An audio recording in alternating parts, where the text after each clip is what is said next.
Ubi caritas verum Deus vivimus.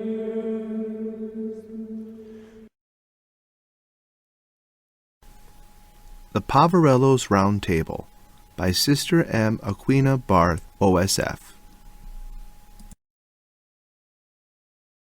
August 12th. Saint Clare, Virgin, Second Order. At the beginning of the 13th century, when luxury and sensuality held sway, Saint Francis of Assisi made his appearance, giving to men the example of a poor and penitential life.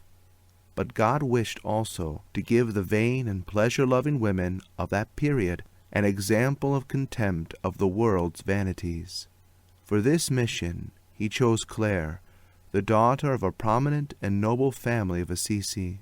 Her father was Favorino Schifi, Count of Sassoroso.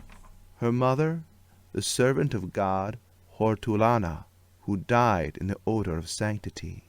Before the child's birth, it was revealed to the mother that her offspring would be a brilliant light in the world.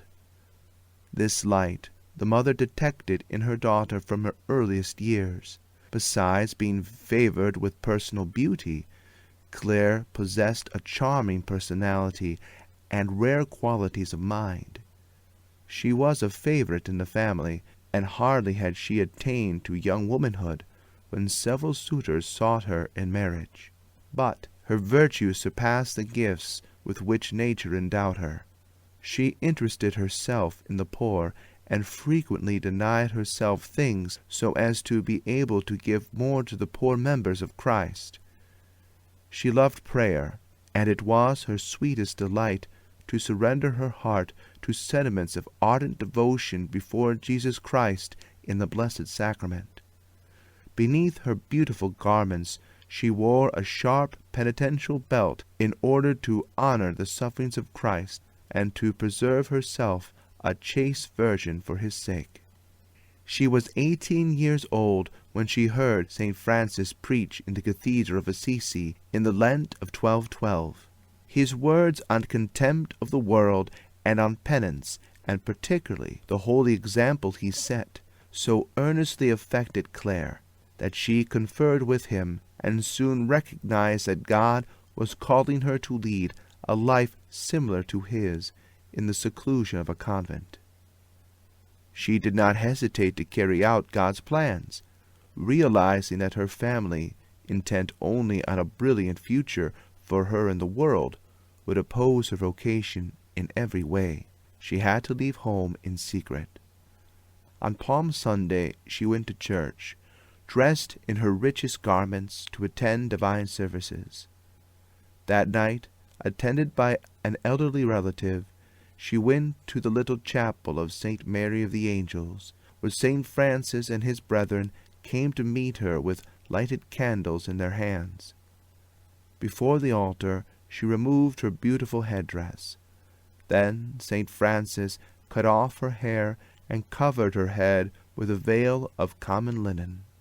In place of rich garments, she received a coarse penitential garb and was girded with a white cord. This was the way in which the mother and founder of the Poor Clares was invested on March 19, 1212. For the time being, St. Francis placed her in a convent of Benedictine sisters. When Clare had successfully overcome the great opposition of her family, who had intended to force her to return home, her sister Agnes joined her in her sacrifice.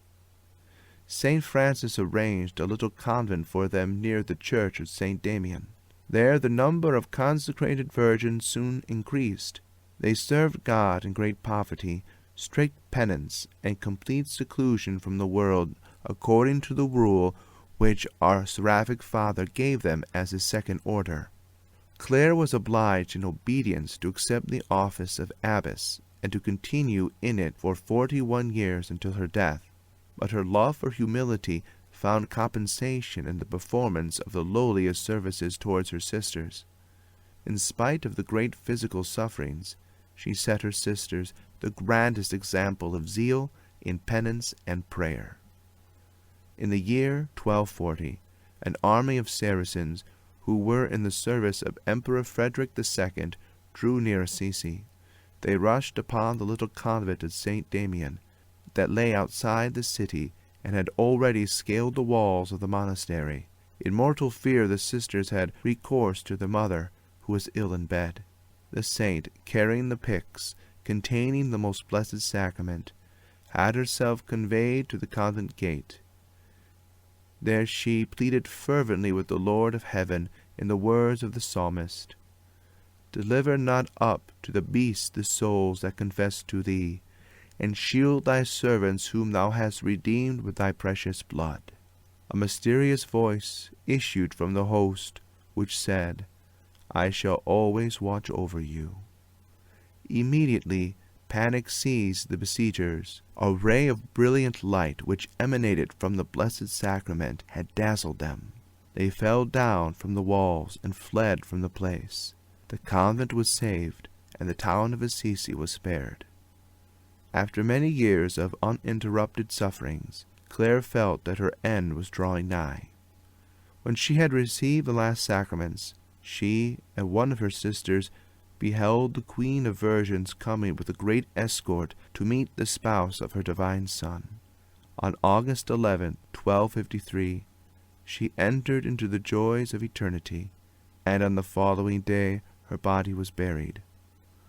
Pope Alexander IV canonized her already in the year 1255.